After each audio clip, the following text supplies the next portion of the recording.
Selamat malam, Assalamualaikum warahmatullahi wabarakatuh, Pak Firyan. Waalaikumsalam warahmatullahi wabarakatuh. Apa kabar, Mas? Alhamdulillah, bro. Selamat malam. Sudah sholat Jumat, sholat tarawih nih kayaknya nih. Pakai Iya. kopiah. Suara saya kedengeran ya? Suara saya? Kedengaran, karena memang lagi pakai Nih. masker, jadi agak terdistruksi itu suaranya. Tapi Oh nggak gitu apa-apa. ya? Iya. Pak Firyan, ini tadi sudah saya kasih pengantar teman-teman di forum Aha. Instagram ini. Kita sudah Iya. kasih tahu bahwa mereka sekarang lagi saya beritahu pemahaman bahwa kita sudah dapat peraturan Perpu nomor 2 yang isinya adalah mengaktifkan kembali pelaksanaan pemilu kepala daerah tanggal bulan Desember tahun 2020. Artinya mau tidak mau KPU beserta Bawaslu, kita ini kolaborasi, Bang Firian. Jadi kolaborasi antara Bawaslu dan KPU. Jadi bagaimana proses ini semua bisa dilakukan, khususnya bagaimana membuat tahapan sehingga proses tahapan pemilu ini tidak bisa berlangsung dengan baik dengan melihat protokol COVID-19. Trennya adalah COVID di Kalimantan Selatan meningkat, bahwa ada yang sudah terpapar, sudah banyak sekali di Kalimantan Selatan, bahkan Banjarmasin sudah PSBB, bahkan 4 kabupaten kota akan menyusul PSBB. Nah, lalu bagaimana proses tahapan ini bisa dilakukan dan bagaimana jadwal yang ada? Nanti ini dulu Pak Firian, bagaimana membangun ini semua. Nanti kita diskusikan lebih teknis tentang persoalan data pemilih maupun verifikasi faktual. Mungkin open statement lah, begitulah sekiranya teman-teman bisa memberikan gambaran. Silakan Pak Firian. Oke. Baik, terima kasih Mas Nur. Saya terbiasa manggil Mas Nur. Ini masih ada hubungan dengan Nurholis Majid almarhum. Amin. Selamat malam teman-teman semua. Assalamualaikum. Salam sejahtera, Om Swastiastu, Namo Buddhaya. Saya to the point ya. Ya. Ada dua hal. Yang pertama menyangkut Perpu 2 2020. Yang kedua terkait dengan topik bagaimana pemutakhiran data pemilih. Menyangkut Perpu itu ada 3 pasal yang diatur. 1 pasal diubah, 2 pasal tambahan. Jadi 1 pasal diubah ini pasal 120. Kemudian 2 pasal tambahan, ini pasal 122A, dan yang kedua pasal 201A.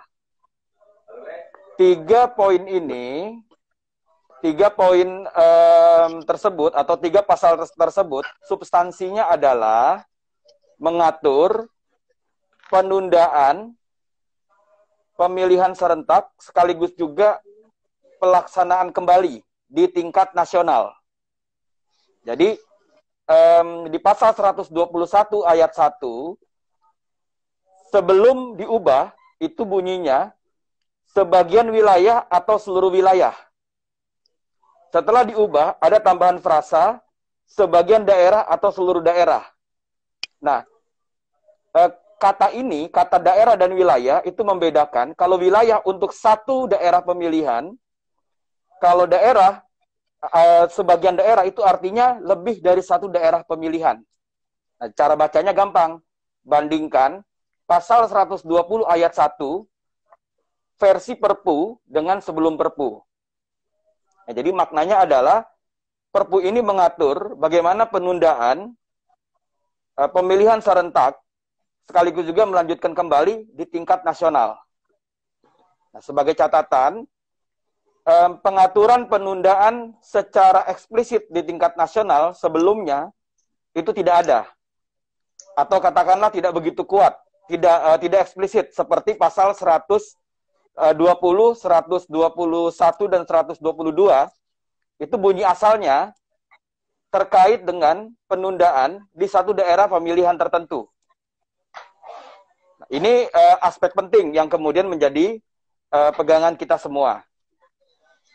Kemudian di pasal 122A ayat 1, 2, dan 3 itu mengatur ketentuan kalau di pasal 120 itu mengatur ketentuan sebab-sebab penundaan. Nah, ini penting, substansi juga nih. Kan ada yang bilang begini, Mas Nur. Ya. Gimana ini lagi pandemik atau ini lagi wabah. Masa Betul. pilkada masih mau dilaksanakan?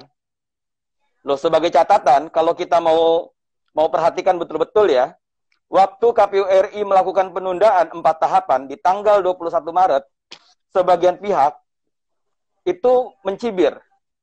Ada yang bilang ke saya, agak lebay nih KPU nih, dan segala macam.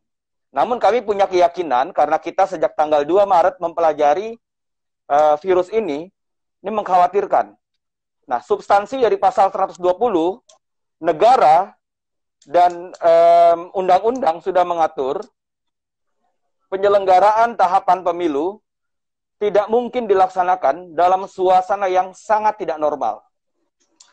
Contoh, ada kerusuhan skala besar, itu sangat tidak normal. Terjadi gunung meletus, sangat tidak normal. Terjadi kerusuhan yang bersifat massal, sangat tidak normal. Secara bersamaan, ini mohon maaf. Misalnya di satu daerah pemilihan, katakanlah di satu kota. Pada tahapan pada tahapan pelaksanaan pemilihan, ada 10 rumah kebakaran. Ditunda nggak tahapan pilkadanya? Enggak kan? Enggak. Ada 10 rumah. Kemudian ada pohon tumbang. Maknanya adalah, ini saya sengaja menyampaikan analogi ini untuk kita bisa melihat secara mudah makna dari pasal 120 itu. Nah, pertanyaan selanjutnya adalah, apa rujukannya? Nah, rujukannya tentu berdasarkan ketentuan dari pemerintah. Nanti lihat di pasal 201A, bagian penjelasan. Pasal 201A, ayat 1 dan ayat 3, itu mengatur ada bunyi-bunyian terkait dengan bencana nasional. Di pasal 201A, ayat 3 penjelasan, di situ disebutkan, kurang substansinya adalah, penyelenggaraan pemungutan suara Desember 2020 dapat dijadwalkan kembali apabila bencana nasional belum berakhir. Maka rujukannya apa secara hukum yang dikeluarkan pemerintah terkait bencana nasional. Nah, rujukannya ada 2. Yang pertama, sebelum keputusan Kepala BNPB yang menetapkan status darurat keadaan tertentu sampai tanggal 29 Mei. Yang kedua, disebut terkait dengan Kepres 12 tahun 2020 yang menyebutkan kondisi sekarang sebagai bencana nasional. Maka, merujuk kepada pasal 120 dan pasal 201A, pelaksanaan pemilihan serentak lanjutan harus mempertimbangkan secara sungguh-sungguh apakah pada saatnya nanti sudah tidak dalam suasana bencana nasional. Jadi, itu tentunya harus ada dokumen yang bisa dijadikan rujukan. Dokumennya adalah pernyataan hukum dari pemerintah bahwa status bencana nasional sudah berakhir. Jadi di situ poin pertama. Yang kedua, dengan demikian, apakah akan dilanjutkan pada 2 Desember 2020 sangat tergantung kondisi akhir Mei sampai dengan Juni. Kita terus terang, kita mengapresiasi Perpu yang menunda waktu pemungutan suara dari September ke Desember 2020 itu dalam kerangka kesungguhan pemerintah, keinginan pemerintah, niat baik dari pemerintah agar wabah ini, bencana nasional ini segera berakhir secepat mungkin. Kan kalau ditanya pengen bencananya lama apa cepat? Ya kan kita pengennya cepat. Nah, pada konteks itulah keputusan pemerintah menunda waktu pemungutan suara di pasal 201A ayat 2, kita melihat ada kesungguhan pemerintah ingin mengakhiri ini secara cepat. Namun kita melihat realitasnya, apakah memungkinkan? Tentu nanti dilihat pada posisi menjelang akhir Mei. Secara statistik, atau katakanlah secara kuantitatif, kita bisa melihat itu berdasarkan grafik kondisi COVID di Indonesia. Grafik COVID-nya bagaimana kondisinya, itu sangat mungkin bisa dilihat. Nanti tinggal kita lihat saja. Dan ini yang punya kompetensi adalah BNPB dan Kementerian Kesehatan. Nah, ini untuk Perpu nomor 2 tahun 2020. Yang kedua, lantas, apakah mungkin pilkada dilaksanakan sampai dengan atau menunggu pandemi ini berakhir? Nah, saya ingin memilah pernyataan istilah pandemi di tingkat global dengan kondisi kita. Kalau kita menyebut pandemik yang maknanya adalah merujuk kepada keputusan WHO tanggal 11 Maret, itu untuk skala global. Bisa saja atau ada kondisi negara-negara tertentu, meskipun pandemik masih berlangsung, tapi negara-negara tersebut sudah mengalahkan COVID-19. Katakanlah yang sekarang relatif berhasil, Vietnam, Korea Selatan, Taiwan. Suasana masih pandemi, tapi kehidupan di sana relatif berangsur-angsur normal.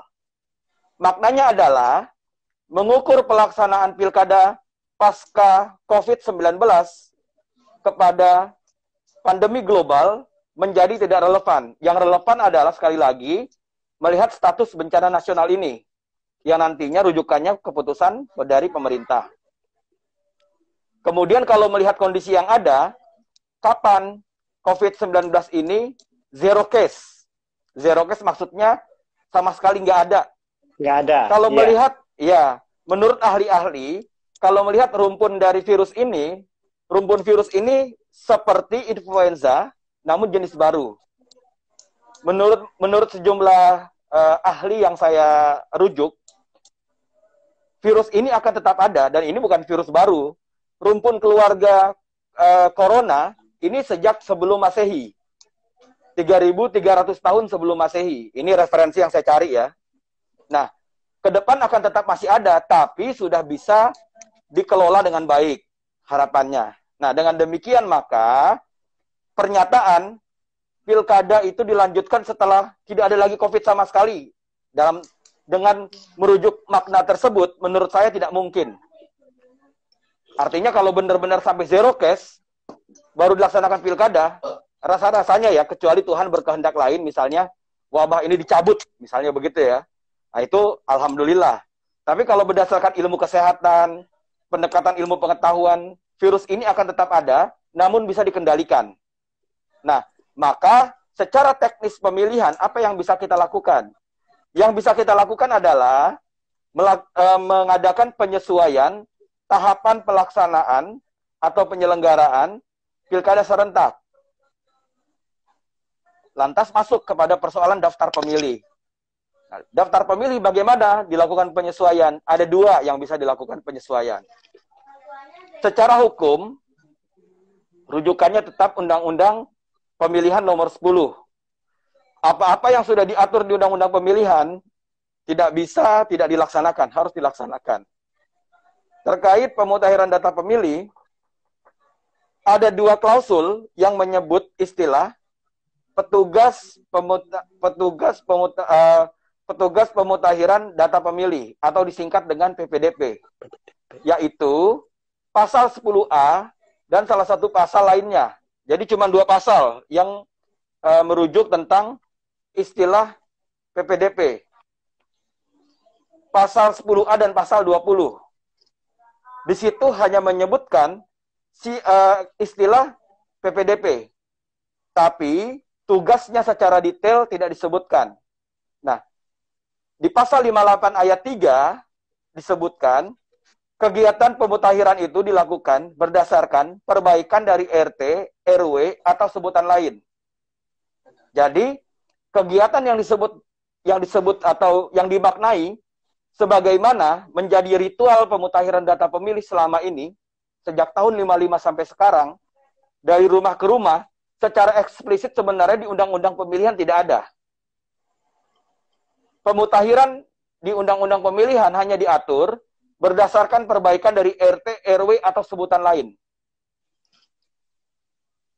Ritual pemilu kita memaknai hal tersebut sebagai kegiatan dari rumah ke rumah. Nah, jadi sekarang KPU punya dua pilihan. KPU punya dua pilihan melakukan pemutahiran data pemilih yang terkait dengan aspek rentan tersebar COVID atau menjadi media penyebaran COVID.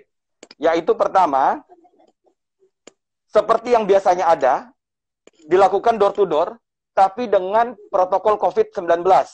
Misalnya, kalau ini kenormalan baru ya, istilah yang sekarang lagi ngetren kan, the new normal atau normal baru. Nah, normal baru. Saya mau ngambil dua contoh. Contoh yang pertama adalah sekarang ini. Kegiatan live streaming di Instagram sebelum-sebelumnya ini sudah ada, tapi kita nggak pernah mau pakai. Rapat pakai Zoom, kita nggak pernah mau pakai. Kalau nggak ada COVID, omong kosong kita mau rapat begini. Kalau tidak ada seperti ini, Bawaslu Kalsel ngundang saya berangkat ke Kalsel. Kan begitu. Kalaupun kita bikin seperti ini, kemudian Masdur umumkan, paling yang ikut beberapa orang. Tapi sekarang, selama COVID berlangsung, sedang terjadi demam diskusi online di mana-mana. Ini demam. Betul. Nah, ini kenormalan baru, satu. Yang kedua, kenormalan barunya yang ekstrim adalah, di masa lalu, kalau saya main ke rumah Mas Nur, dibukain pintu, Assalamualaikum, dibukain pintu, saya pasti pengen salaman. Kalau dibukain pintu nggak salaman, itu namanya nggak sopan. Nggak sopan. Itu normal lama. Normal baru adalah dibukain pintu, kalaupun kita bertamu, dibukain pintu, yang sopan itu kalau tidak bersalaman. Nah, maka terkait dengan pemutahiran data pemilih door to door, yang dilakukan adalah, kalaupun dilakukan door to door, dia tidak bersalaman. Satu. Yang kedua, kalau sedapat mungkin, jangan masuk ke rumah, sedapat mungkin. Tapi kalaupun masuk ke rumah, jangan lama-lama, seperlunya saja. Minimalisir physical interaction, atau katakanlah interaksi fisik. Kemudian pakai hand sanitizer, kemudian pakai sarung tangan, dan seterusnya. Itu yang pertama, artinya tetap door to door, tapi dengan protokol COVID-19 yang ketat. Yang kedua, tidak lagi dilakukan coklit door to door, tapi dilakukan sebagaimana pasal 58 ayat 3. Jadi PPDP tidak dibentuk berdasarkan TPS, tapi PPDP dibentuk berbasis RT RW. Ini opsi yang kedua. Opsi terakhir, PPDP adalah PPS. Jadi dia bisa paling banyak 3 opsi. Tapi saya condong di antara 2 opsi itu. Tetap door to door tapi protokol COVID. Yang kedua, tidak dilakukan door to door. Kemudian petugas RT diangkat menjadi PPDP. Jadi pemutahirannya tidak lagi dari rumah ke rumah, tapi di rumah pengurus RT RW. Hal tersebut dimungkinkan, maka yang harus kita jaga ketat terkait kualitas daftar pemilih pada aspek penyusunan daftar pemilih sebelum coklit. Kan dilakukan istilah selama ini pemetaan TPS. Nah, itu dilakukan semakin lebih ketat, lebih detail, lebih teknis. Yang harapannya adalah teman-teman KPU meyakini bahwa AKWK yang diturunkan ke TPS itu, kualitas datanya sudah sangat memadai. Nah, ini gambaran teknis sebagai pengantar. Demikian Mas Nur, terima kasih. Assalamualaikum warahmatullahi wabarakatuh. Waalaikumsalam. Menarik kalau kita bicara teknis di tengah wabah COVID, karena memang saya dikatakan tadi ada norma baru yang mungkin akan berbeda terhadap pelaksanaannya. Ada memang di Undang-Undang Nomor 10, di Undang-Undang Pemilu, Pemilihan Kepala Daerah, bahwa di ayat pasal 58 ayat 3 itu kan memang berbasis RT RW atau sebutan lain. Di PKPU yang dulu-dulu mengatur bahwa ada pemutahiran data pemilih yang door to door, dan kemudian dirubah lagi menjadi ada opsi tidak perlu door to door, tetapi harus menggunakan sistem berbasis RT RW seperti itu. Yang menjadi pertanyaan kita adalah sejauh mana nanti kualitasnya terhadap data yang warga ini harus terdata dengan baik. Karena begini, kan tidak semuanya warga yang berdomisili di situ adalah warga, kan rezim pemilu kepala daerah, artinya yang berhak untuk memilih adalah warga yang betul-betul warga di situ. Misalnya, tapi dia dinyatakan bahwa berKTP tidak di situ, tapi physically dia di situ. Maksudnya gini, dia orang Jawa, tapi tinggal di Kalimantan. Tetapi oleh RT didata itu secara faksanya kan bahwa dia bukan warga Kalimantan gitu. Nah, bagaimana ini terhadap keakurasian data kalau kemudian opsi kedua maupun opsi pertama itu akan dilakukan? Kalau opsi pertama dilakukan door to door, saya masih merasa yakin bahwa itu akan terverifikasi yang meninggal, yang pergi, yang datanya itu akan menjadi lebih baik. Tetapi kalau opsi yang kedua dimungkinkan tidak, atau opsi yang ketiga yang menyatakan bahwa PPDP ya PPS, kita khawatir nanti PPS bekerja di meja, di atas meja, tetapi cara fakta dia tidak mengetahui. Karena mohon maaf, kalau di kampung saya ini sekumpul ini kan tempatnya Guru Zaini Gani ini kan ada 221 TPS, penduduknya begitu banyak. Kalau hanya dilakukan oleh satu PPS, bagaimana ini harus dilakukan kalau itu opsi yang ketiga dilakukan? Nah, mungkin bisa dijelaskan secara detail sehingga masyarakat terdaftar menggunakan hak pilihnya dengan baik dan kemudian tidak terjangkit virus corona. Mungkin bisa dielaborasi Pak Firian. Terima kasih. Terkait dengan efektivitas atau akurasi data, poin utamanya adalah untuk menghasilkan data yang akurat 100%, bisa kita sampaikan sejak awal, rasanya sangat sulit. 100% itu maksudnya, tidak ada lagi sama sekali satu orang pun pemilih di satu daerah pemilihan yang bermasalah. Bermasalah entah itu mulai tidak terdaftar dan segala macam. Menurut saya sangat sulit. Contoh, DPT ini kan, katakanlah, setelah ditetapkan jadi DPT, ada orang meninggal, maka dia mestinya dicoret. Ya kan begitu? Ya, satu. Yeah. Nah, yang kedua, misalnya, H-3, mendadak, ada masyarakat, katakanlah warga berusia di bawah 17 tahun, sudah lama tinggal di situ, menikah pada H-3, maka dia punya hak pilih, tapi dia belum terdaftar. Itu contoh-contoh ekstrim yang saya kasih. Namun demikian, KPU tidak bisa tidak sungguh-sungguh. KPU harus sungguh-sungguh. Sungguh-sungguhnya adalah bisa di-tracking dari rekam jejak apa yang dilakukan oleh teman-teman. Cara trackingnya mudah saja. Dilihat saja bagaimana hasil sinkronisasi DPT pemilu terakhir dengan DP4 itu dikonversi menjadi AKWK. Nah, kita sudah meminta agar data tersebut bisa dipetakan sebaik mungkin. Dan sampai sekarang namun sampai sekarang kan belum dilanjutkan tahapan tersebut, sedang ditunda. Nah, yang kedua, sebagai catatan Mas Nur, jumlah DPT pemilu serentak 2020 dibandingkan dengan DP4 itu selisihnya sekitar kurang lebih 3 jutaan selisihnya ya. Yeah. Nah, katakanlah 5 juta. Maka jumlahnya kurang lebih 90% data di DP4 itu sudah ada di DPT, kurang lebih.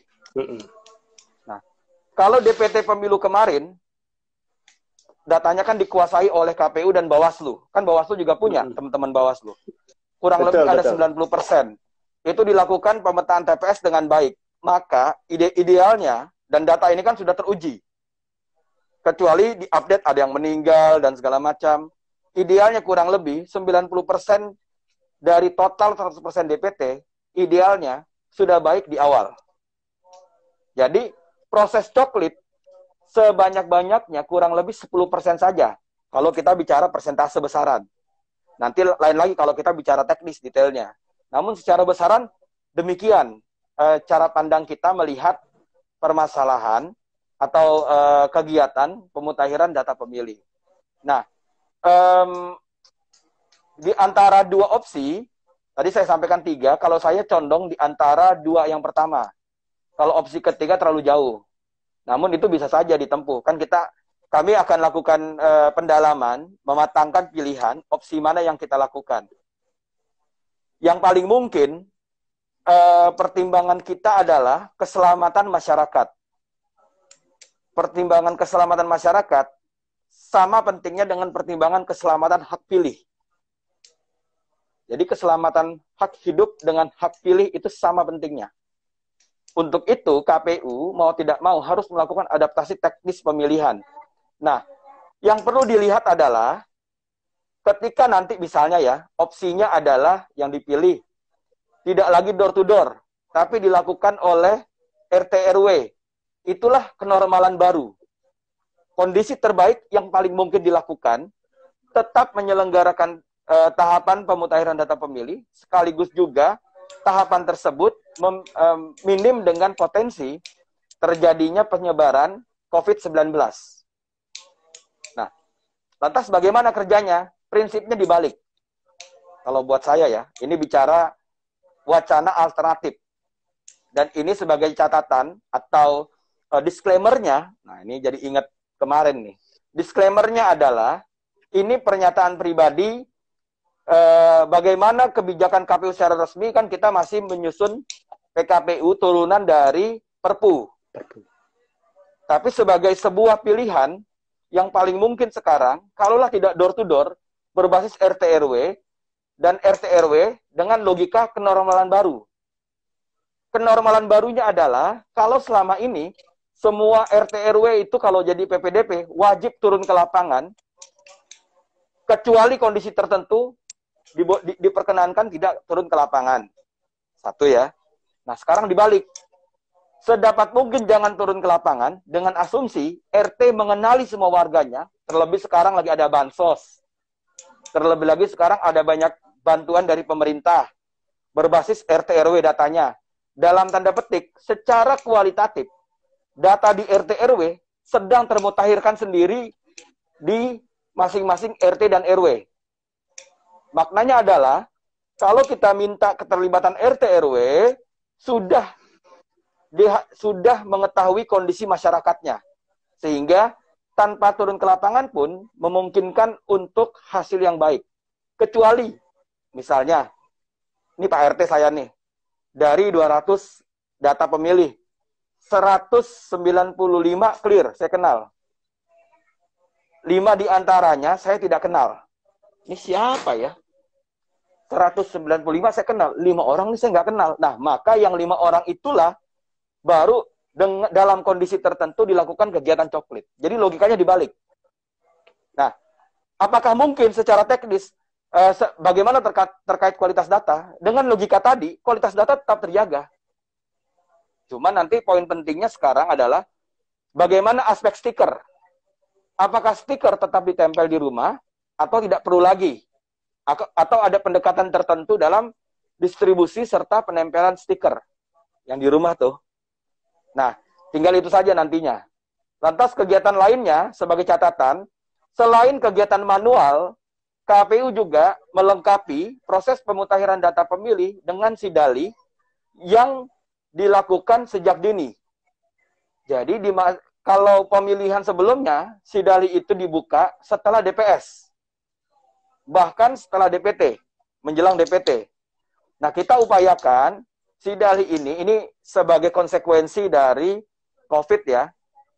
Tim kami sedang bekerja, melakukan perbaikan, melakukan peningkatan kualitas layanan, yang maknanya adalah Sidali bisa diakses publik secara online untuk kegiatan coklit. Atau kita sebut saja coklit online. Jadi, kalau teman-teman ingat, pemilu 2019 itu ada website namanya lindungihakpilihmu.kpu.go.id, sampai sekarang masih ada, berbasis TPS. Di akhir 2019 yang lalu, kalau masyarakat ingin mengupdate data dirinya itu bisa. Khusus untuk pemilih TMS. Waktu itu kan isunya masih ada pemilih TMS, sehingga kita buat tuh tambahan fitur, misalnya ada yang meninggal dunia, masyarakat bisa lapor ke KPU. Nah, dengan semacam itu, bisa dilakukan pendekatan tambahan. Jadi selain coklit secara manual, kemudian dilakukan juga coklit secara online. Begitu. Demikian Mas Nur. Iya. Jadi cukup digambarkan bahwa ada beberapa opsi tadi menjadi pilihan, tetapi memang kita tunggu PKPU-nya ya kan, karena memang juga jadwal dan tahapan ini kan belum final yang disusun bersama DPR dan pemerintah tentang jadwal tahapan yang 5 tahapan yang belum selesai itu, Pak Firian. Ini ada pertanyaan Pak Firian dari Adil Saragi. Pak Firian, dalam melaksanakan penyelenggaraan nanti, penyelenggara pemilu harus protokol COVID. Nah, bagaimana anggaran protokol COVID? Kan tidak ada, apakah perlu ada revisi NPHD? Ini pertanyaan dari Adil Saragi, Pak. Mungkin bisa dikasih tanggapan nih. Silakan. Ya, protokol COVID itu ada 2. Ada yang berbasis anggaran, ada yang tidak perlu anggaran. Lantas pendekatannya adalah bagaimana cara kita menentukan itu. Nah, tinggal kita tanya nanti dari pihak yang berkompeten, mana yang harus dilakukan dengan cara A, dengan cara B, dengan cara C, dan cara D, dan seterusnya. Siapa yang bisa melakukan itu, memberikan justifikasi itu?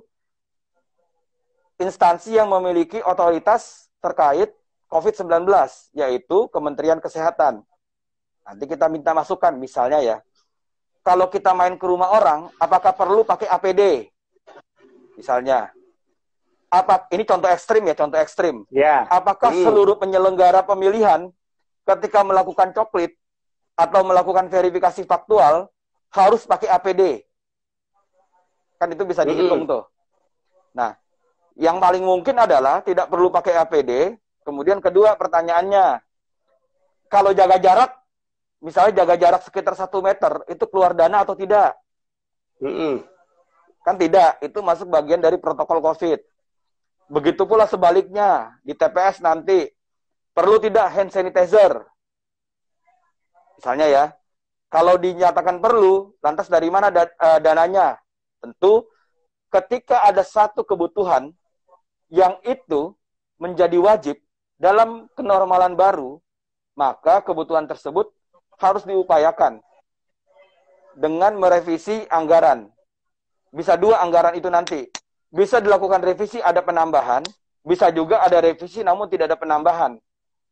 Misalnya, selama ini, contoh ya, sederhana aja, SPPD ke Jakarta banyak, misalnya begitu.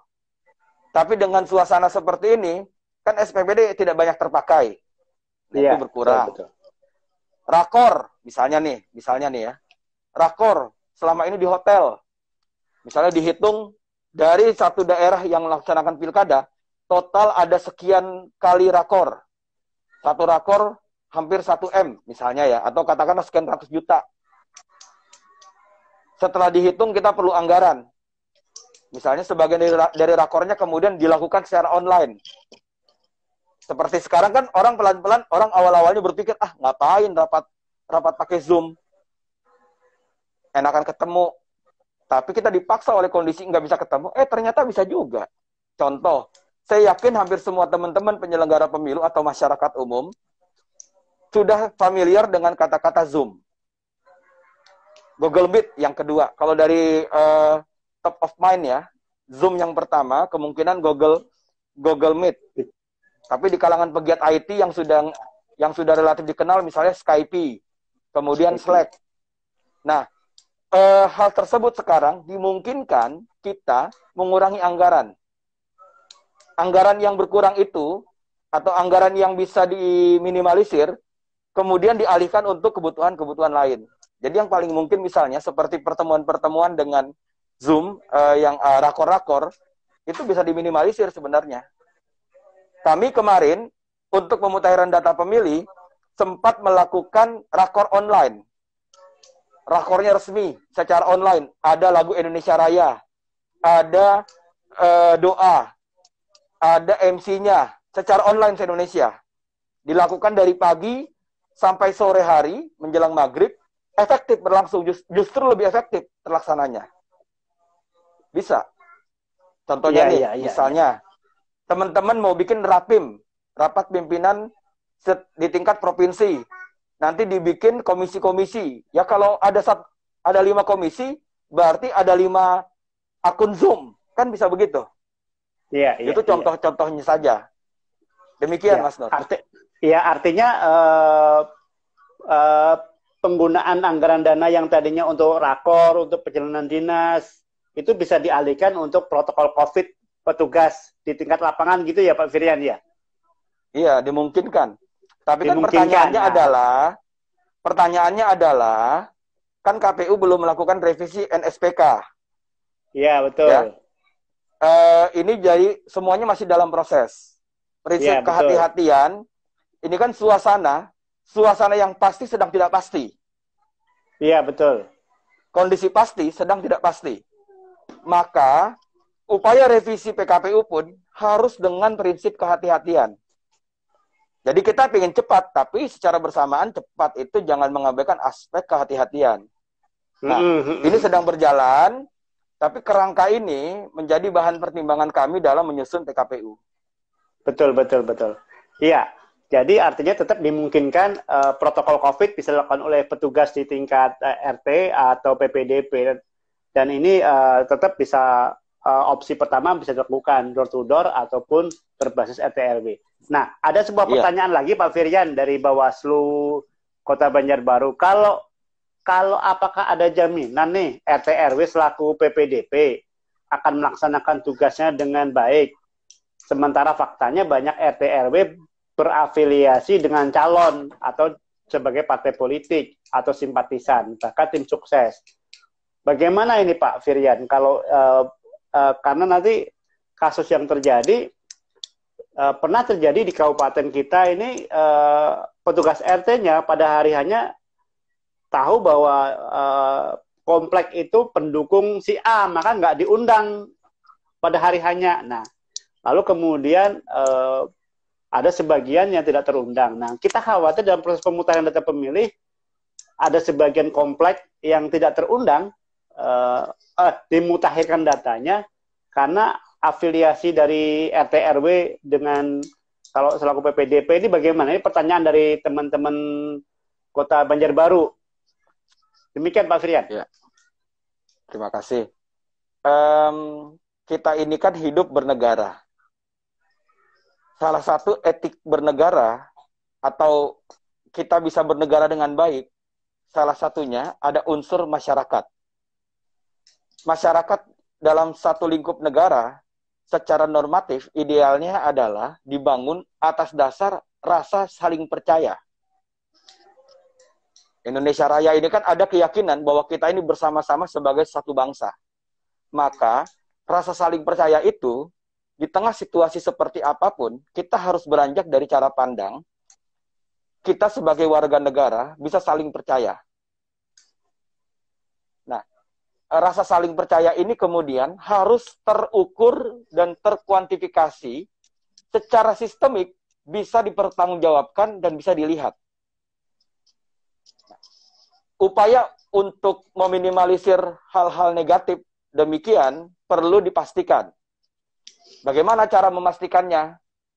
Pertama, kita mendorong, ini saya pikir sudah standar ya, kita pertama prinsipnya, siapapun yang menjadi PPDP, katakanlah diambil pilihan berbasis RT RW, adalah orang-orang yang memang mau membantu kita. Misalnya bisa saja disebut pengurus RT yang bukan anggota partai politik, kan bisa. Misalnya ya. Nah, yang kedua, salah satu caranya adalah transparansi. Saya itu dari dulu paling percaya, kalau transparansi itu akan bicara dengan sendirinya kondisi kita.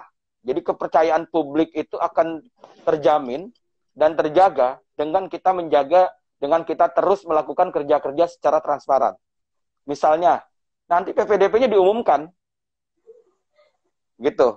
Yang ketiga, karena PPDP sudah diumumkan, dimungkinkan, kita selalu bilang, petugas pemutakhiran daftar pemilih itu dilibatkan menjadi anggota KPPS. Kalau dia dilibatkan menjadi anggota KPPS, maka dia sudah sadar sejak awal, dia sekarang mendata, kalau dia macam-macam, nanti di TPS yang kena dia juga. Itulah penting kita ambil kebijakan ini. Ini hasil dari evaluasi kita di masa lalu. Di masa lalu, yang memutakhirkan siapa, yang ada di TPS orang lain. Sehingga ketika ada masalah, tiba-tiba orang klaim, kok saya tidak terdaftar? Tujuh-tujuhnya nggak tahu. Padahal bisa saja orang yang bilang seperti itu, orang-orang yang susah dihubungi. Orang-orang yang ketika petugas kita datang, nggak mau bukain pintu. Tiba-tiba menjelang hari pemungutan suara, marah-marah. Nah, peristiwa seperti ini pernah saya alami dan saya tahu langsung, ada yang seperti demikian. Maka, secara sistemik, dengan kita menjadikan anggota Pantarlih sebagai petugas TPS, dimungkinkan mereka menjadi lebih bertanggung jawab. Dan sebaiknya dia menjadi anggota KPPS keempat, yaitu anggota KPPS yang menerima pemilih datang ke TPS. Jadi dia bisa tahu, misalnya, oh iya Bapak nggak ada nih, Bapak tuh kemarin, saya udah 3 kali loh Pak datang ke rumah Bapak, tapi Bapak nggak pernah ada. Nggak bisa ngomong dia. Kalau dia mau marah loh, kan yang data saya Pak, ke tempat Bapak. Kira-kira begitu. Nah, itu yang saya bilang tadi di awal, rasa saling percaya ditopang dengan mekanisme kerja yang bisa menjamin kepercayaan itu terbangun. Gitu, Mas. Iya. Nah, artinya memang saya ingin komentari tambahan begini. Ya, silakan. Terkait dengan potensi malpraktek yang tadi disebut, terus terang ini musuh saya. Musuh saya dalam artian sikap-sikap orang tidak mau mendata, misalnya karena kepentingan politik yang berbeda, atau bahkan pernah terjadi karena persoalan personal, itu sikap-sikap yang tidak benar, dan itu mengancam hak pilih warga negara. Kalau ada unsur kesengajaan dilakukan, berpotensi terkena sanksi pidana. Betul. Ada juga sanksi pidananya kan? Iya, betul. Bahwa yang menghalang-halangi, seseorang yang menghalang-halangi untuk terdaftar sebagai pemilih dan menggunakan hak pilihnya, maka ada pidananya. Ya. Di Undang-Undang Nomor 10 ada. Iya. Oke ya, gitu tanggapannya. Iya. Artinya memang petugas di tingkat desa, RT RW harus memang menjaga kenetralitasan sebagai karena kan yang diminta netral hanya PNS, pejabat di tingkat desa, tetapi RT RW kadang-kadang dalam rangka pilkada ini banyak tarikan-tarikan dari pihak calon yang kemudian apalagi ada incumbent yang ini kemudian dikhawatirkan oleh masyarakat bahwa RT RW ini untuk urusan politik masih dipertanyakan tentang independensinya itu semua, dan kemudian harus diyakinkan bahwa ada opsi yang lain kalau kemudian RT RW ini memiliki kecondongan terhadap calon, dan ini menjadi catatan buat kita semua mungkin itu. Nah, kalau saya meyakini RT RW itu insya Allah dia bisa amanah.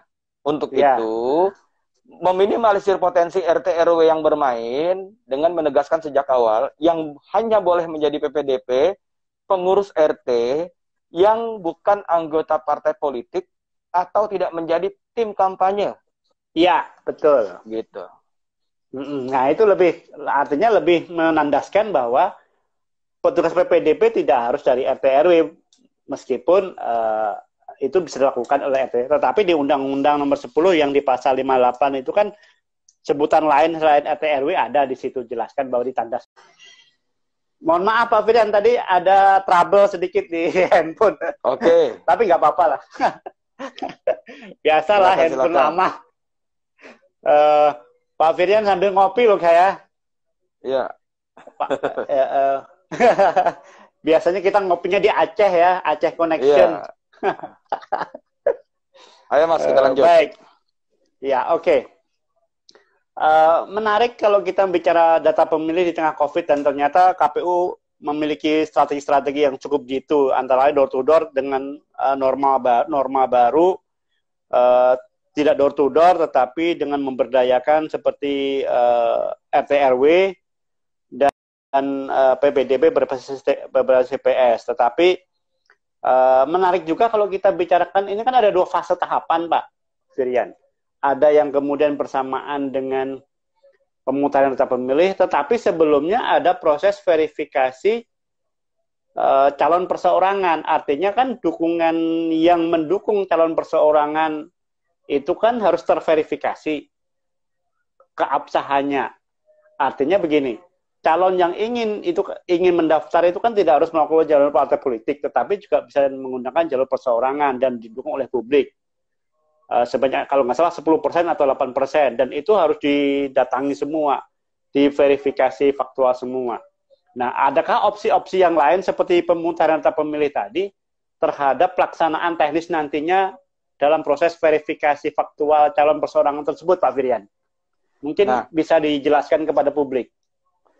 Untuk verifikasi syarat dukungan bakal calon perseorangan, dia kondisinya menjadi berbeda dengan pemutahiran data pemilih. Perbedaannya adalah kegiatan verifikasi faktual syarat dukungan bakal calon perseorangan itu disebutkan di undang-undang, kalau saya tidak salah pasal 48 ya, 48 ayat 6 kalau saya nggak salah. Itu dengan metode sensus. Metode sensus itu maknanya adalah dia harus berinteraksi dengan para pendukung dan kegiatannya mau tidak mau, suka tidak suka, harus ke rumah. Nah, maka berlaku hal tadi yang saya sampaikan, contoh tadi. Dia tetap datang ke rumah tapi jangan berjabat tangan, seperlunya saja. Dan kegiatan itu dimungkinkan untuk dilaksanakan. Begitu. Nah, poinnya adalah ini nanti kembali lagi kepada pendekatan pasal 120 Perpu. Jadi, pemilihan serentak lanjutan sebaiknya dilaksanakan setelah kondisi bencana nasional ini telah berakhir. Iya. Seperti itu. Nah, kalau di PKP, kalau di undang-undang pemilihan terkait pemutahiran data pemilih, tidak disebut harus dilakukan kegiatan seperti verifikasi faktual.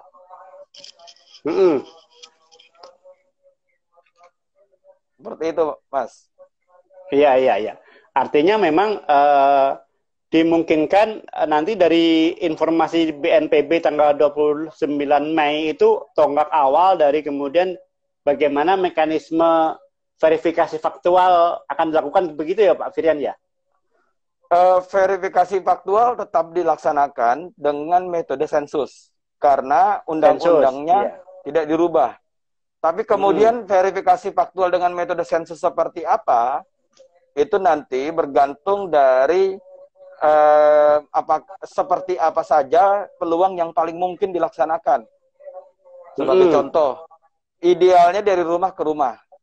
Selama ini dalam verifikasi faktual ada 3 langkah teknis yang mungkin dilakukan dan sifatnya prioritas. Langkah pertama, didatangi dari rumah ke rumah. Kalau didatangi dari rumah ke rumah belum ketemu, kemudian jajaran kita, jajaran penyelenggara pemilihan akan meminta tim dari bakal pasangan calon tersebut untuk mengumpulkan para pendukungnya. Nah, kalau sudah dikumpulkan masih juga ada yang belum bisa, sedang berada tidak di tempat, dimungkinkan dilaksanakan kegiatan, dilakukan kegiatan menggunakan video conference. Iya, kan iya, diatur iya. tuh. Nah, urut-urutannya begitu, yang pertama, yang kedua, dan yang ketiga. Dalam suasana COVID, apakah sama atau dimungkinkan dilakukan secara berbeda, itu nanti kita akan kaji secara mendalam. Nah, yang pasti, metode sensus itu hanya boleh dilakukan dengan menemui langsung setiap pendukung calon. Jadi bahasanya kan menemui langsung setiap pendukung calon. Dengan demikian, sampling tidak dimungkinkan. Nah, tinggal nanti kita lihat, kami sedang dalami, nanti juga minta masukan dari masyarakat, teknisnya seperti apa yang paling pas. Apakah urut-urutannya seperti itu, atau apakah memungkinkan dibalik? Gitu. Ini kan bicara kemungkinan teknis penyelenggaraan ya.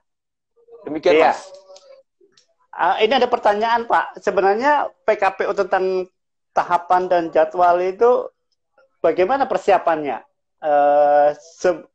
Kan sebelum pemutahiran dan verifikasi kan ada tahapan jadwal itu. Ada pertanyaan dari peserta. Mungkin bisa digambarkan nggak kemungkinan tahapan untuk verifikasi faktual sampai kemudian kalau di Perpu nomor 2 itu kan Desember Desember 2020. Tetapi tanggalnya belum ada gitu. Mungkin untuk pencalonannya kapan misalnya.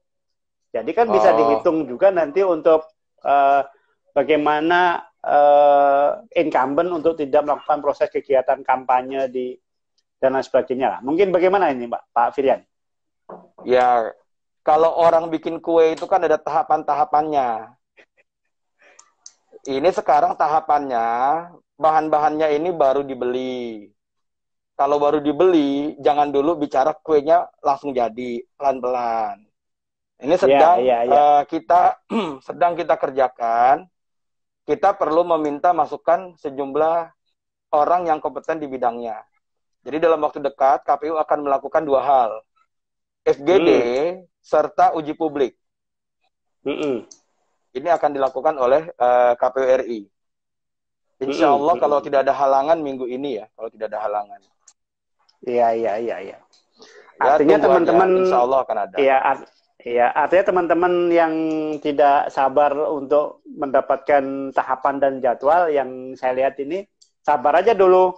Tetap melihat sejauh mana akan dilakukan proses RDP ya, rapat dengar pendapat dengan DPR maupun dengan pemerintah, dengan Bawaslu, bersama dengan uji publik juga. Nah, ini yang perlu diketahui bahwa memang ini penting untuk kemudian dipahami. Mungkin sebelum kita akhiri, Pak Firian, ada yang mungkin perlu disampaikan kepada publik, bagaimana kemudian proses pemilu ini bisa berjalan dengan lancar, dengan melihat wabah COVID seperti ini. Mungkin ada yang disampaikan. Pertama, terima kasih undangannya. Ini keren, Bawaslu Kalsel. Yang kedua, barusan ada yang komentar, masa pakai masker juga? Nah, ini sikap pribadi saya. Jadi sikap pribadi saya, karena saya melihat masker sebagai satu kenormalan baru, paling tidak dalam suasana sekarang, ini menjadi bagian dari kampanye. Ini bagian dari kampanye agar kita sungguh-sungguh menyadari untuk disiplin physical distancing. Begitu. Iya. Nah, yang selanjutnya, mohon doa, bukan hanya sabar dalam kebaikan, tapi teman-teman ini kan kalau saya lihat yang online ngikutin ini rata-rata orang-orang soleh dan soleha. Nah, betul. Nanti kalau sholat ibadah untuk yang muslim, doain juga. Pertama, pandemik ini segera berakhir. Kedua, KPU, Bawaslu, DKPP sebagai satu kesatuan penyelenggara pemilu, sama-sama sehat. Amin. Kemudian peserta pemilihan, kemudian masyarakat juga sehat. Sehingga kita bisa melaksanakan pemilihan serentak lanjutan dengan kondisi prima. Dan COVID ini sudah suasananya atau kondisinya atau grafiknya, kalau kita gunakan istilah secara kuantitatif ada grafiknya, ini sudah melewati fase puncak. Dan paling baik di akhir Mei melandai dan status bencana nasional sudah berakhir sudah diakhiri oleh pemerintah. Betul, betul. Begitu, Mas. Terima kasih luar biasa Pak Firyan. Teman-teman mendapatkan pencerahan di room live Humas Bawaslu Kalsel, dan ini memberikan angin segar bahwa yakin bahwa kita harus memantapkan diri, KPU bersama Bawaslu tetap menjaga proses pemilu itu berkualitas dengan melihat tetap mengedepankan protokol COVID-19 dan juga tetap hak konstitusi pemilih, hak dukungan seseorang terhadap calon tetap terjaga dengan baik. Ini yang harus kita kawal bersama. Sekali lagi, saya yakin bahwa Bawaslu dan KPU itu sama-sama menjaga hak konstitusi pemilih dan sama-sama menjaga syarat dukungan calon nanti bisa berjalan dengan baik. Terima kasih banyak Pak Firyan, hari ini diskusinya luar biasa, dan jangan jerak kalau orang Banjar itu, jangan bosan-bosannya kita tetap silaturahmi, dan tetap jangan lupa kita selalu ngopi Pak Firyan. Lontong orari. Lontong orari Banjarmasin, siap. Nanti kita siapkan kalau sudah COVID selesai berakhir. Terima kasih sekali lagi, terima kasih bergabung teman-teman. Dan ini menjadi langkah awal cukup bagus dan kita akan berdiskusi lagi. Terima kasih Pak Firyan dan selamat malam. Dan selamat berjumpa kembali dalam kondisi yang lebih bisa bertemu dengan tatap muka. Terima kasih.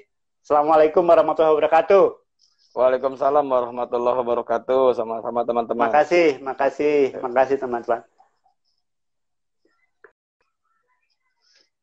Nah, teman-teman, kita bicara dengan Pak Firyan tadi bahwa jelas bahwa minggu-minggu ini akan dilakukan RDP, rapat dengar pendapat antara DPR dengan KPU akan menyusun jadwal bagaimana proses tahapan ini. Dan KPU sudah menyusun bagaimana protokol COVID untuk pemutahiran data pemilih, apakah dilakukan secara door-to-door, ataukah melalui basis RT RW. Segenap kekurangan dan kelebihan nanti akan dilakukan proses dengar pendapat dengan publik. Nah,